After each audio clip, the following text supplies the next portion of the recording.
नमस्कार मित्रहरूलाई।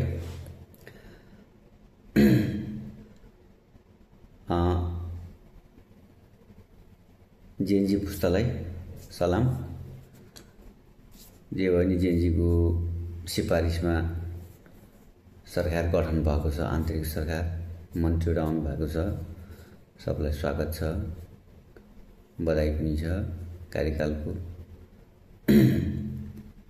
अवश्य जनभावना अनुसार काम गर्नुहुनेछ मन्त्रीमण्डलज्यूले, सबैजनाले।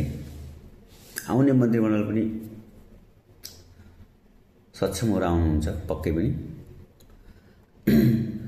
मलाई एउटा भन्न मन लागेको चाहिँ यो राजनीतिक दलहरूको वक्तव्यबाजी देखेर छक्क परेँ म। ठिक छ, आक्रोश त होला अब सत्ता छोड्दाखेरि, तर तपाईहरूले बरु यो जेएनजीको एजेन्डालाई लिएर देशलाई पुनर्निर्माण गर्नुस् के, जानुस् के, आफ्नो सङ्गठनलाई लिएर जानुस्, देश बनाउनुस् सबैजनाले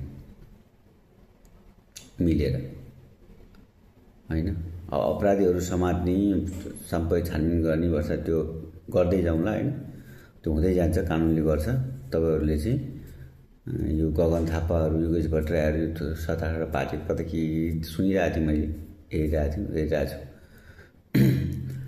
तपाईहरूले चाहिँ सबभन्दा राम्रो चाहिँ यो जेएनजीको पुस्ताको जो जेएनजीको जो मेन एजेन्डा त्यसलाई समातेर पुनर्निर्माण गर्न जानुभयो अथवा यो एजेन्डा लिएर जनतामा जानुभयो भने आउँदो चुनावमा तपाईहरूलाई धेरै राहत र फाइदा हुन्छ।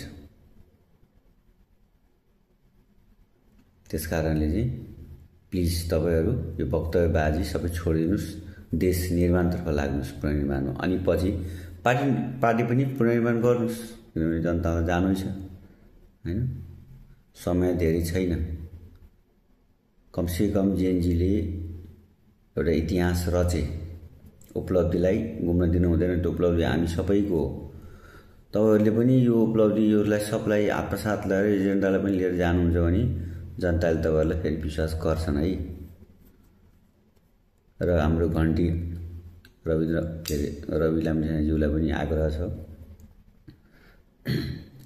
तपाईहरूको यो के अरे नैतिक रूपमा तपाईँ आउनुहुन्थेन बाहिर जेलबाट, तर तपाईँ आउनुभयो, फेरि तपाईँ जानुभयो, हैन? अब यो धेरै छलाङ मार्दाखेरि यस्तो हुन्छ। त्यस कारण अलिक सोच्नु होला, पार्टीले पनि आत्मालोचना गर्नु पर्यो है। र सबै पार्टीहरूले, मैले त खोइ त केही पनि देखिनँ, शहीदहरूप्रति त कोही पनि पार्टीले त केही पनि गरेर देखिनँ मैले। करोडौँ पैसा छ, कमसेकम तिनीहरूलाई राहत स्वरूप त पार्टी तर्फबाट नि केही हुनु पर्थ्यो नेपालमा। खोइ त सरकारले मात्रै गरिन्छ होइन होला, हैन? यो चाहिँ मैले देखिनँ। अब राष्ट्रपालले पनि त्यो निर्णय गरोस् छिटै, अरू पार्टीले पनि छिटै निर्णय गरून्। शहीदहरूलाई केही आर्थिक सहायता, तपाईँहरूसँग त पैसा अथाह छ नि त, देश लुटेको पैसा त छ त कमसेकम, केही नभए पनि। मलाई अनि सबभन्दा चाहिँ गजब लागेको हाम्रो आशिका तामाङ बहिनी, उहाँको काम गजब, सलाम।